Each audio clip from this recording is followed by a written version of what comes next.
Fellas, it's time to learn the Benko Gambit in 10 minutes. First, let's talk about move order. You have two main options for move order when it comes to the Benko Gambit. You can play the more traditional way, starting with knight f6. This plays out as follows.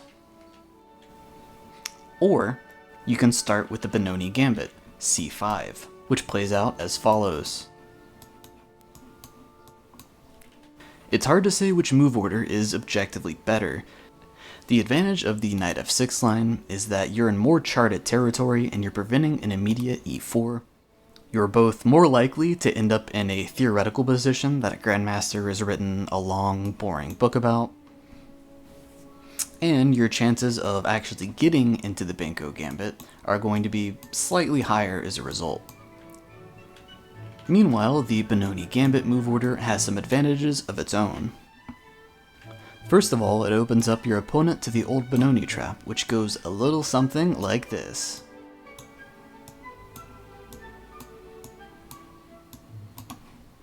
Side note, the highest rated player I could find in the database that's fallen for the Old Benoni Trap is a 2300. Hilarious.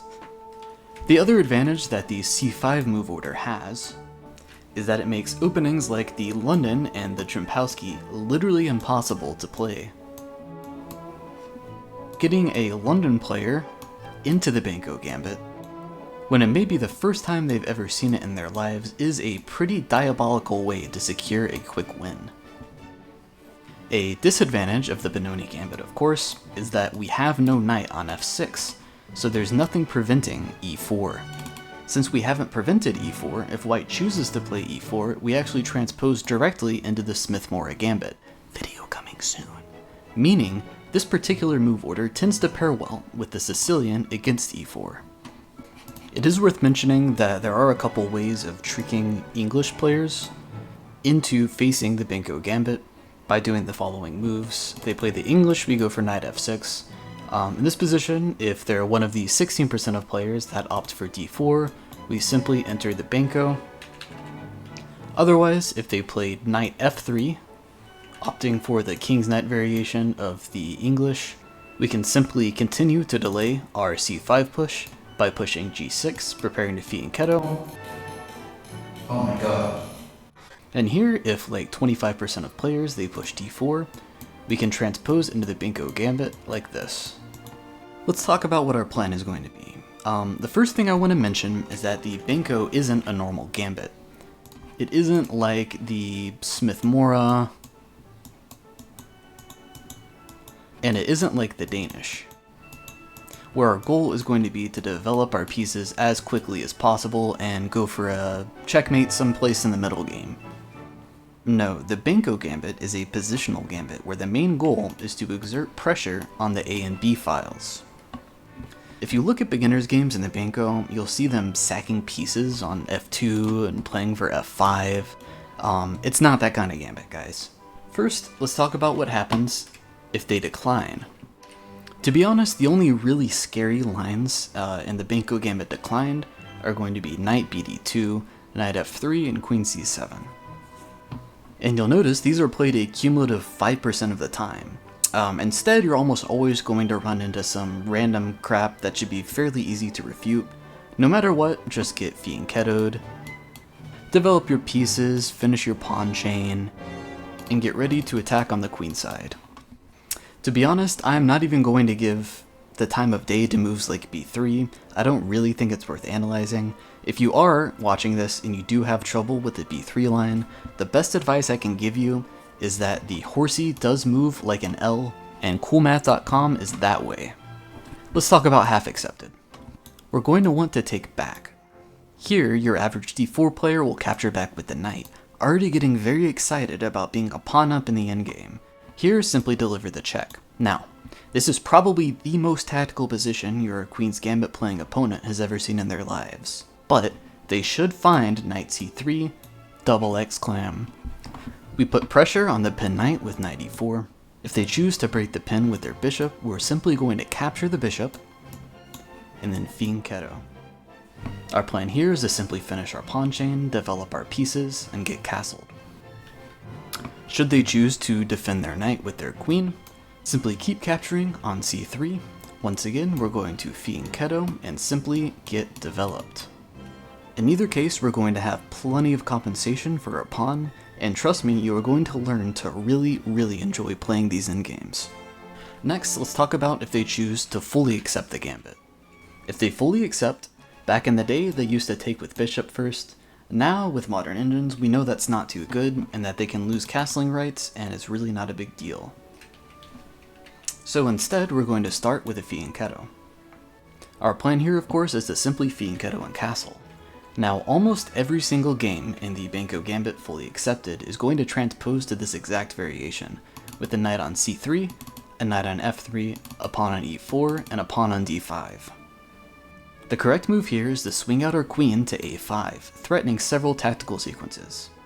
First of all, if they don't defend the pawn or break the pin, we simply take on d4 and win. Should they choose to defend the pawn with bishop d3, we simply take on d5 and win.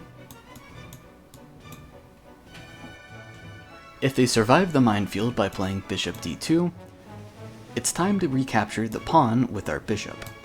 Now, most players, as you can see, will choose to trade the bishops off here, because they're d4 players. It's important to remember here, not to take back with the knight, but to take back with the queen.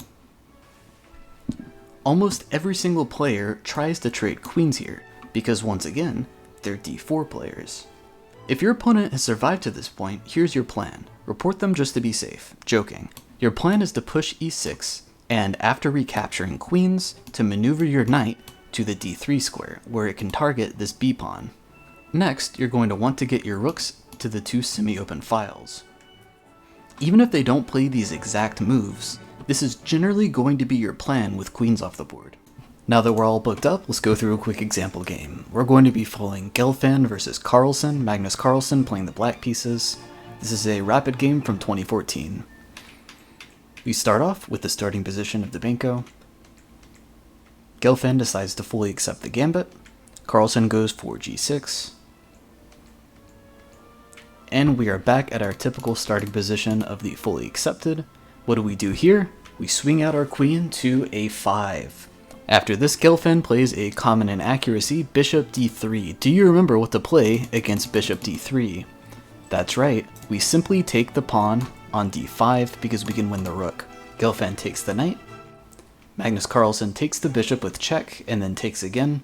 And here it's worth pointing out, if Gelfand decided to block, Magnus would simply take the bishop, and after bishop targeting the rook, simply checks out of the way, and most likely they would simply play into a completely winning endgame for black. This pawn is isolated and will be targeted by bishop e7, and this pawn is about to hang. So going back, takes back, Gelfand decides to block with the queen, queen takes a1, putting us up the exchange but at the cost of our good bishop. Here Gelfand castles and Magnus Carlsen brings out the bishop to a6. Bishop b2 targeting the queen, Magnus takes the pawn, and then we have rook to a1. Now here, it still could be a draw, but Magnus very obviously has an advantage. Worth mentioning, the bishop is targeted twice, but is also defended twice. Moves his queen out of the way. Gelfand moves his bishop because he doesn't want to trade, he's down material. Magnus completes the pawn chain, a very important theme of the Benko Gambit. Gelfand prepares a discovered attack on the queen, we have f6. A very clever pawn sacrifice, Gelfand accepts, opening up our rook, we simply move out of the way. And in this position, we are already winning, and Magnus successfully converts it into a completely winning endgame, and Gelfand resigns in this position. Hopefully you could see some of the themes we discussed in this video in this Super GM game. If this video has been helpful at all, do me a favor and leave a like and comment letting me know which opening I should cover next. Pawns on the file, the A and B. Fianchetto bishop slicing diagonally. Sacrifice my rook, aiming for catastrophe. Benko Gambit got you tangled like geometry. Benko